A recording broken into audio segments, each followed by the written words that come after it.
Hey, welcome back to the channel. Bloody Mary's Fabrication and Speed Shop. So, since we're going uh, on the 70s lately, we might as well just keep going. So, I've been out here crunching away on the 71. Um, so, yeah, I got the whole interior out today. It's like 90 something already, and it's like 9 in the morning. So, I like, it's got to get done. So we got it done. But yeah, I thought I'd give you guys a tour here. So check this out. This is the original floor mat from 1971. And we got the original cardboard fuel tank cover, which I found it was pretty neat that both these things were still intact in the vehicle. So here is actually the original color of the truck, the medium blue. There was this chrome stick-on dash piece here with the big fish on it, and well, this in the last video I was talking, it kept falling. The dash didn't want to stay closed, so I took that off so it would actually stay closed, maybe. But I might put it back on. I don't know. But that's the original color, medium blue. The truck was this color and white, two-tone. Kind of neat. That's pretty much the only place there they didn't paint. With this, I guess it would be semi-gloss black, it appears to be on the inside. But yeah, here's the floors. The original tank, everything is intact. It's not leaking or anything, but it is really, really nasty inside.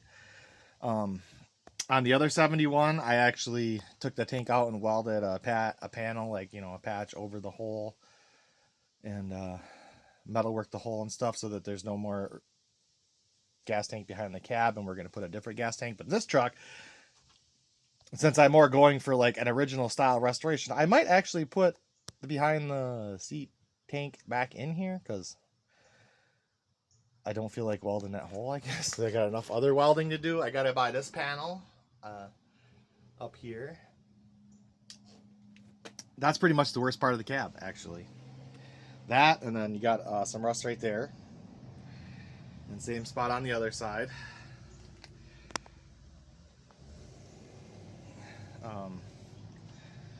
She's got the big hump. It's four-wheel drive. I can't tell if that is an aftermarket hump yet. If this was originally a two-wheel drive body, I don't really know. I also did some pressure washing up under there on the chassis. And I want to say that the frame on this truck is almost immaculate. Like, I don't even really have any, that's like, I don't know if you can see this, but that's literally just paint on there. Like, this thing already had the whole frame and chassis all redone at one point. It's really solid, really good shape. I'm just gonna spray this all with OSPO acid, wire wheel it in any areas where there is rust, and then I'm gonna use the Duplicolor rust barrier paint on it and paint it all semi-gloss black, and it's gonna look real slick. See, there's some other things like, is that like green right there? I don't know. You don't really know when you get these trucks that are over 50 years old if that spid is even correct. If that could just be a dash that he put off of that could be a glove box piece that he put off a different truck on here. It could be totally different spid. I don't know. You gotta do your homework when you buy these old classics. Oh yeah, the seat, I got that out here. I cleaned that, pressure washed it. It looks mint. It's drying in the sun. It's 90 to 95 with a heat index of 105 today, so that seat should dry out pretty nicely. And so this is ready to go. I'm not a body mount fan, but I will say that it does make it nice, because I'm just going to sawzall all these rusty bolts and take this whole box right off here. That's my next project. Because it's real bad.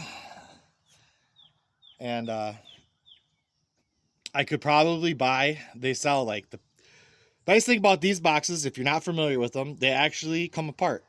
The box side, wheel arches, and the floor piece, and the back panel, and all of it bolts together. So you can actually buy box sides, floor panel, wheel arches, whatever you need, and then bolt it all back together. But this truck just happens to need every single piece, and I priced it out. It's like $3,500 to buy all the brand new panels for the box alone. That's too much. We're gonna try to find a nice rust-free or relatively rust-free box here in Wisconsin. That's like needles in a haystack, so I might have to take a road trip. But I haven't finding them. There's guys that bring them back. Usually, you can find them for $1,000, $1,500. So that's what we're gonna do with the box. So it's got to come off, and then we're gonna, since the back window is already broken and not correct to the vehicle, we're gonna undo all these cab mounts, and we're gonna undo all the wiring, and we're just gonna literally take this cab and then roll it backwards onto the frame. So I don't have to weld this all overhead. It'll be laid back. I can weld the cab mounts and then that piece, and then tip it back up, and then I'll probably do the floors and the rockers when it's back all mounted firmly without the body lift. And then I got to take the whole front clip off to do all that. I am gonna leave the engine and drivetrain all in the truck for now, and then kind of just work around it since it does run and go through all the gears and everything seems to work. You know, charging system, power steering pump, everything's working. It's just binding on that steering column. So we're gonna take that off, and when we tip the cab back, I'll probably hopefully find a new cab or a new steering column, and then once we tip it back down, hopefully it lines up better, and then we're going to do a spring lift instead of the body lift, so that should fix all the sagged out, roached out suspension. I'm thinking 6 inches we're going, because those right now they're like negative 3-inch lift. It's like a 3-inch drop in the front. So once we get the new springs in the front, man, that thing's it's gonna be really tall, and my old ass ain't gonna be able to get in there. So I'll probably build custom rock sliders for it with built-in steps, and then we're gonna put military tires or 35s on it. I might do axle swap when I do the spring lift. I don't know, we'll see what we come up with for axles. I'd like 8-bolt, like I said. If anyone is interested in these vintage American Racing blade wheels, I will sell those. I don't really want them. They're not my style, and I don't think that they match the style of the truck very much.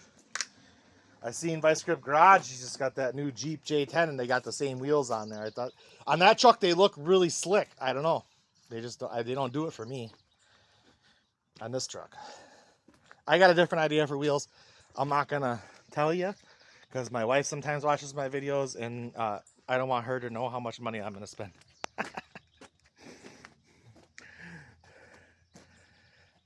They did grow on me though. I didn't like the wheels at first, but they did kind of grow on me. But if I do get a set of 8 lug axles underneath it, and like a Dana 60 would be ideal in the front, and a 14-bolt in the back. Upgrade the axles. This thing would be real sick, right? That's the goal. If I do, because I'm a little curious if these axles are good. I did notice on this hub, was it this one? I don't know. One of them felt like it was fucking not even bolted on there right. Yeah, that one, look at that. That can't be right. So that needs to be gone through. The axle would have to be gone through anyway, so I thought in my brain, well, let's pick up some junkyard axles out of a good running rig that was just rotted out, and then go through them, put the gears that I want in them, the lockers that I want, 8 lug swap it, and then put the lift on it, and that'll be a 4-wheel drive 3/4 ton, because I like 3/4 tons. And I plan on putting a camper on the back of this. I probably I've been working on like my hand-drawn little rendering thing in my brain, and I kind of got an idea, because Lila won't let me put a camper on this custom camper truck, even though that's when it's supposed to be on there. Kids these days. I'm gonna make my own custom camper. Ha! I'm a little worried about the lift, but I got an idea. I'm gonna kind of do like I did on the square body, like not a full camper, but like a camper topper thing on the back. Which is why I thought, well, maybe I could just cut out all the rust in the bed, And then just put all nice wood in there, like a boat, because this is called the Big Fish. So I don't want to give away all the secrets that I have until I get the drawing and the sketches done. But since I only have a few subscribers, I don't really give a shit. But the plan, I call it Big Fish. I want to make this a fishing truck. You can see I got some vintage fishing poles and stuff. I've been looking for a vintagey boat, but I want this thing to be super high with big tires on it and big lift. And then I want to be able to just basically back. When I was a kid growing up, my dad, we used to go fishing. He could take me out fishing all the time. And he had a truck, and we would back that truck right up in the river where the wheels were in the water. And we'd sit in the back. He had a couch back there. And some of the best fishing right out of the back of that rig. Set your poles right in there. You got your cold snacks, everything. Sit right in the back of the truck. Well, this one is going to have a snorkel. I'm going to have a custom bed, all decked out like a bass boat in there. And then,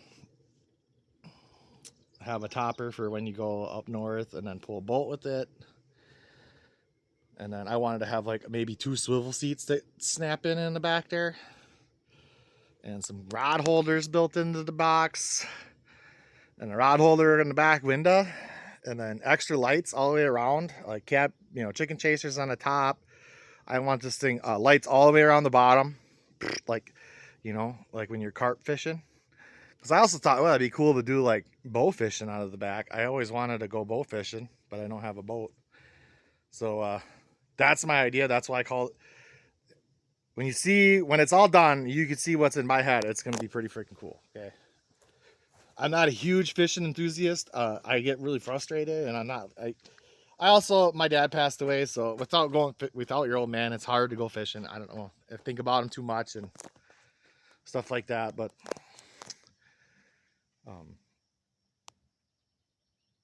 I got kids now, so I want to take them fishing and give them that experience too. So you gotta go, and it's not always bad to reminisce and think about your, loved ones and stuff like that. You can't always look at it at a negative.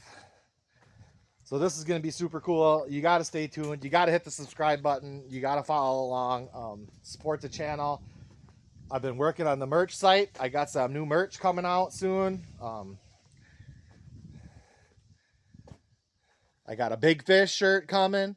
I got a freaking Oldsmobile shirt coming. WRX. I got WRX Subaru gear for one of the Subi subscribers. Thanks to you guys for all watching and subscribing and following along. Really appreciate it.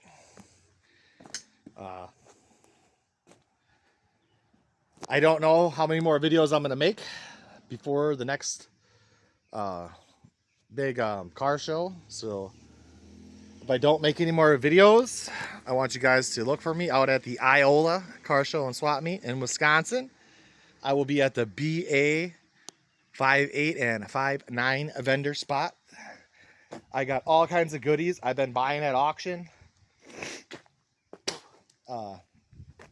Some real good parts and stuff. Vintage speed stuff. So stop in, check us out. Grab a cold drink or whatever. Shake my hand. And we appreciate it. Thanks a lot, guys. I'll talk to you soon.